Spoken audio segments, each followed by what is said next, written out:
ಜನನಿ ಸುದ್ದಿವಾಹಿನಿ ವೀಕ್ಷಕರಿಗೆ ನಮಸ್ಕಾರ. ಉದ್ಯಮದಲ್ಲಿ ಸವಾಲು ಸ್ವೀಕರಿಸುವ ಜಾಣ್ಮೆ ಇದ್ದರೆ ಮಾತ್ರ ಯಶಸ್ಸು. ಉದ್ಯಮಿ ಬಿಆರ್ ಉಮೇಶ್ ಬಂದಗದ್ದೆ. ಸಾಗರದಲ್ಲಿ ಉದ್ಯಮಶೀಲತೆ ಮತ್ತು ಕೌಶಲ್ಯ ಕಾರ್ಯಾಗಾರ ಸುದ್ದಿಯೊಂದಿಗೆ ನಾನು ರಮೇಶ್ ಹೆಗಡೆ ಗುಂಡುಮನೆ. ಯಾವುದೇ ಉದ್ಯಮವನ್ನು ಆರಂಭ ಮಾಡುವಾಗಲೂ ಸವಾಲುಗಳು ಇದ್ದೇ ಇದೆ. ಆದರೆ ಅದನ್ನು ಮೀರಿ ಯಶಸ್ಸು ಸಾಧಿಸುವ ಜಾಣ್ಮೆ ನಮ್ಮೊಳಗೆ ಬೆಳೆಸಿಕೊಂಡಾಗ ಮಾತ್ರ ಉದ್ಯಮದಲ್ಲಿ ಯಶಸ್ಸು ಪಡೆಯುವುದಕ್ಕೆ ಖಂಡಿತ ಸಾಧ್ಯವಿದೆ ಎಂದು ಪ್ರಶಸ್ತಿ ಪುರಸ್ಕೃತ ಗ್ರಾಮೀಣ ಗೃಹ ಕೈಗಾರಿಕಾ ಉದ್ಯಮಿ ಬಿಆರ್ ಉಮೇಶ್ ಬಂದಗದ್ದೆ ಹೇಳಿದರು. ಸಾಗರ, ಸಿದ್ದಾಪುರ ಮತ್ತು ರಾಮಚಂದ್ರಪುರ ಹವ್ಯಕ ಮಂಡಳಗಳ ಸಂಯುಕ್ತ ಆಶ್ರಯದಲ್ಲಿ ಇಲ್ಲಿನ ರಾಘವೇಶ್ವರ ಸಭಾಭವನದಲ್ಲಿ ಹವ್ಯಕ ಮಹಾಮಂಡಲ ಹಾಗೂ ಪ್ರೇರಣಾ ತಂಡ ಸಂಯೋಜಿಸಲ್ಪಟ್ಟ ಉದ್ಯಮಶೀಲತೆ ಮತ್ತು ಕೌಶಲ್ಯಾಭಿವೃದ್ಧಿ ಕುರಿತ ಒಂದು ದಿನದ ಕಾರ್ಯಾಗಾರ ಉದ್ಘಾಟಿಸಿ ಅವರು ಮಾತನಾಡುತ್ತಿದ್ದರು. ನಮ್ಮ ಸಮಾಜದಲ್ಲಿ ಜಾಣ್ಮೆ ಇದೆ, ಆದರೆ ಸವಾಲು ಸ್ವೀಕರಿಸುವುದಕ್ಕೆ ಹಿಂಜರಿಕೆಯೇ ಹೆಚ್ಚು. ಹಾಗಾಗಿ ನಮ್ಮ ಜಾಣ್ಮೆ ಬೇಡದ ಯಾವುದೋ ಕಾರ್ಯಕ್ಕೆ ವ್ಯರ್ಥವಾಗಲಿದೆ. ಬೇರೆಯವರ ಸಲಹೆ ಮೇಲೆ ನಮ್ಮ ಅಂತಿಮ ನಿರ್ಧಾರ ನಿಂತಿರಬಾರದು. ನಮ್ಮ ನಿರ್ಧಾರದ ಕುರಿತು ನಮಗೆ ಆತ್ಮವಿಶ್ವಾಸ ಬೇಕು.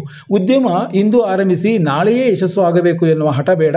ಕನಿಷ್ಠ 10 ವರ್ಷ ಕಾಯುವ ತಾಳ್ಮೆ ಮತ್ತು ಪರಿಶ್ರಮ, ನಿಷ್ಠೆಯಿಂದ ಕೆಲಸ ಮಾಡಿದಾಗ ಅಂತಿಮವಾಗಿ ಯಶಸ್ಸು ಖಚಿತ ಎಂದ ಅವರು, ಮೊದಲು ನಾನು ಉದ್ಯೋಗ ಆಗಬೇಕೇ ಅಥವಾ 4 ಜನರಿಗೆ ಉದ್ಯೋಗ ಕೊಡುವವನಾಗಬೇಕೆ ಎನ್ನುವ ತೀರ್ಮಾನವನ್ನು ನಾವೇ ಕೈಗೊಂಡು ಉದ್ಯಮದಲ್ಲಿ ಆಸಕ್ತಿಯಿಂದ ತೊಡಗುವವನು ಮಾತ್ರ ಸಾಧಕನಾಗುತ್ತಾನೆ ಎಂದು ಹೇಳಿದರು.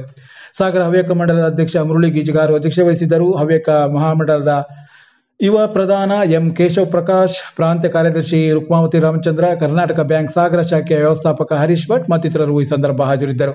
ಪ್ರೇರಣಾ ತಂಡದ ಪ್ರಕಾಶ್ ಕುಕ್ಕಿಲ, ಸುರೇಶ್ ಭಟ್ ಸುಡೇಲು, ಶ್ರೀನಿಧಿ ಕುಕ್ಕಿಲ, ಕರ್ನಾಟಕ ಬ್ಯಾಂಕ್ ವಿಭಾಗೀಯ ವ್ಯವಸ್ಥಾಪಕ ಗಣೇಶ್ ಅವರು ಉದ್ಯಮ ಕೌಶಲ್ಯದ ಕುರಿತು ಕಾರ್ಯಾಗಾರ ನಡೆಸಿಕೊಟ್ಟರು. ನಂತರ ಸಂಜೆ ನಡೆದ ಸಮಾರೋಪದಲ್ಲಿ ಉದ್ಯಮಿ ಮಂಜುನಾಥ್ ಸುವರ್ಣಗದ್ದೆ ಕುಮಟ ಹಾಗೂ ವೆಂಕಟೇಶ್ ಹಾರೆಬೈಲು, ಸಿದ್ದಾಪುರ ಮಂಡಲ ಅಧ್ಯಕ್ಷ ಮಹೇಶ್ ಚೆಟ್ನಳ್ಳಿ, ಶ್ರೀಕಾಂತ್ ಬಾಗಿ ಮತ್ತಿತರರು ಉಪಸ್ಥಿತರಿದ್ದರು.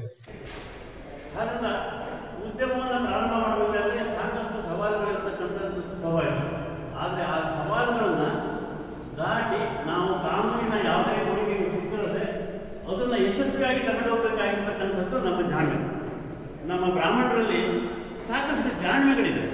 ಆದರೆ ಸವಾಲನ್ನು ಸ್ವೀಕರಿಸಿ ಅದನ್ನು ಸವಾಲಾಗಿ ಕೆಲಸ ಮಾಡ್ತಕ್ಕಂಥ ಇದರಲ್ಲಿ ಎಲ್ಲೋ ಒಂದು ಕಡೆ ಹಿಂಜರಿಕೆ ಇದೆ ಅಂತಕ್ಕಂಥದ್ದು ಕೂಡ ನಮಗೆ.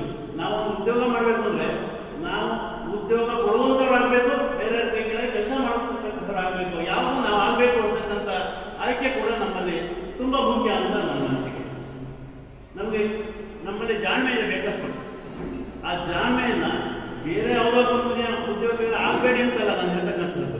ಅದೇ ಜಾಣ್ಮೆಯನ್ನು ನಾವು ನಮ್ಮಲ್ಲೇ ನಾವು ಅದನ್ನು ತೊಡಗಿಸ್ಕೊಂಡು ನಾವೇ ಏನೋ ಒಂದು ಉತ್ಪಾದನೆ ಅಥವಾ ನಾವೇ ಏನೋ ಒಂದು ಕಂಪನಿಯನ್ನು ಅಥವಾ ಏನೋ ಒಂದು ಉದ್ಯಮವನ್ನು ಸ್ಟಾರ್ಟ್ ಮಾಡಿದರೆ ನಮ್ಮ ಕೈಗಳಿಗೆ ಇನ್ನೂ 100 ಜನಕ್ಕೆ ನೀವು ಕೆಲಸವನ್ನು ಕೊಡ್ಬೋದು. ನಾವು ಯಾವ್ದು ಆಗಬೇಕು ಅಂತಕ್ಕಂಥ ಆಯ್ಕೆ ನಿಮಗೆ ಬಿಟ್ಟಿರ್ತಕ್ಕಂಥ ವಿಚಾರ.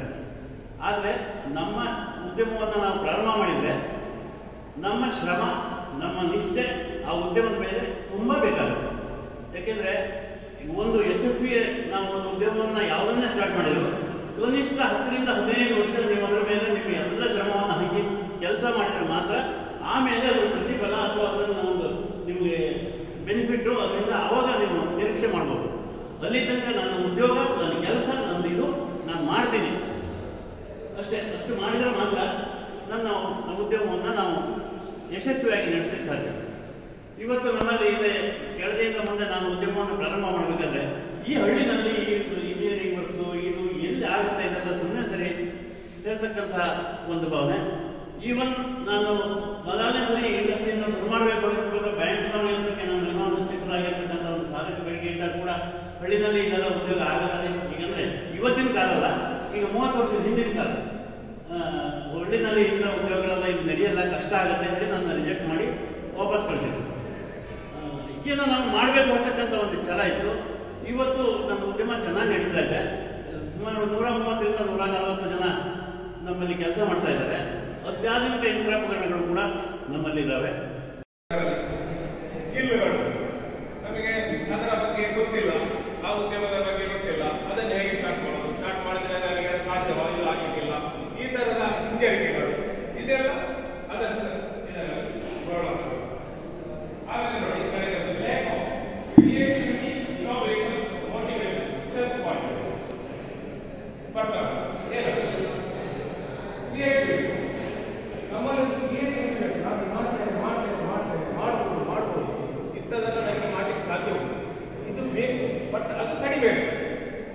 ಅಡೆತಡೆಗಳಲ್ಲಿ ಒಂದು ಅದು ಕ್ರಿಯೇಷನ್, ಇದು ನಮ್ಮ ಇರುವ. ಆಮೇಲೆ ಮೋಟಿವೇಶನ್, ಈಗಷ್ಟೇ ಶ್ರೀಪ್ರಕಾಶ್ ಹೇಳಿದ್ರು, ತುಂಬಾ ಮೋಟಿವೇಶನ್ ಅಲ್ಲಿ ಪಕ್ಕದವರಂದ್ರೆ ನಿಮಗೆ ಸಾಧ್ಯ ಇಲ್ಲ ಮರೆ, ನಿನಗೆ ಯಾಕೆ ಇದು ಯಾಕೆ ನೀನು ಇದಕ್ಕೆ ಹೋಗ್ತೀನಿ, ಎಲ್ಲರೂ